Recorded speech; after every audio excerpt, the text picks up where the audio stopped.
Celal abi bugün şöyle bir şey yapalım istiyorum. Kızılay'da çalışıyorum. Depremzedeyim ben, ona göre konuşuyorum. Eyvallah. Bugün şöyle bir şey yapalım. Geçtiğimiz Johnny? hafta numaralarına göre çağırdık ya. Bugün böyle biraz karma yapsak. Hani hep sona bekleyen arkadaşlar programın sonuna kalıyor. Olur. Ara ara alalım, akla geçmesin. Daha güzel olmaz mı? Olur ama Şafak Hoca böyle bir sıraya almış onları. Nasıl işte düzen bozulacaksa. Evet. Düzen bozulacak yazmış. Şafak Hoca biz isme göre çağıracağız Eyvallah. buraya. Tamam. Ama ilk gelen ne yapacak? Türküsünü söyledikten sonra ismini, soy ismini, memleketini ve şeyini. Ne o? Numarasını. Numarasını. Aday numarası. Aday numarası saat kaça kadar mesaj geçerlidir? 23.55'e kadar programın bitiminden 5 dakika öncesine kadar oylarınızı Yani gönderebilirsiniz. 12'ye 5 kaya kadar. Bu geçen haftanın performansı ile ilgili göndermiş olacaklar aslında özellikle. Oh, bugün de gönderecek, Bugün geçerli de değil mi? tabii bugün de geçerli. Okey. Geçen haftanın özellikle performansında oylar önemli. Bugün en az oy alan arkadaşımıza maalesef veda edeceğiz. Haberiniz olsun. Heyecan artıyor yani bu hafta. Peki bugün o zaman ilk misafir sanatçı yarışmacı kardeşimizi çağıralım be. Çağıralım. Ne diyoruz? Evin takuş diyoruz.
ortaya.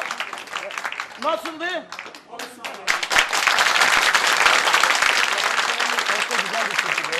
Zore. Radyomuzda da çok istek alan bir türkü. Evin çok güzel yorumladı. Gerçekten sesi güzel bir kardeşimiz. Yarışmacılarımızın hepsi birbirinden değerli. Ama Evin'in sesi bayan sesine göre bence çok iyi. Ama tabii sana sanatçı, büyüğüm, dostum, üstadım Celal abi daha iyi bilir. Söyle, numarası kaçtır? Nerelidir? Kimden mesaj isteyeceksin? Hadi Konuş Evin'cim. kız, hadi bu konuş. Ekran senin, hadi. Ben Evin Tokuş. Özellikle buradan Bitlislilerden oylarımı bekliyorum. Vay.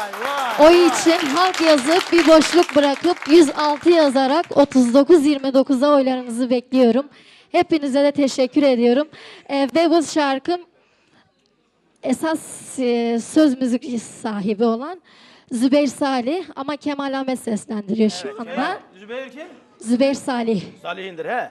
Evet, buradan da orada Buradan da onlara da çok teşekkür ediyorum. Saygılarımı ve selamlarımı yolluyorum. Eyvallah, teşekkürler. Hepinize de teşekkür ediyorum. Sağ olun, var olun.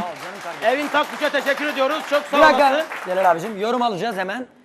Şafak hocamdan. Bak Şafak hocam küsüyor orada bize, olur mu öyle şey? Şafak'tan mikrofon takmış değil mi hocam? Evet hocam. Buyur çocuğa. Hocamda Senden mikrofon yorum var. alalım sevgili hocam. Buyur. Gayet güzel ritim içinde okuduk, usul içinde okuduk. Evet. 10 veriyorum. 10. Bravo. Akif, sen aslında Şafak Hoca yani Bu hafta ya. tabii çok iyi.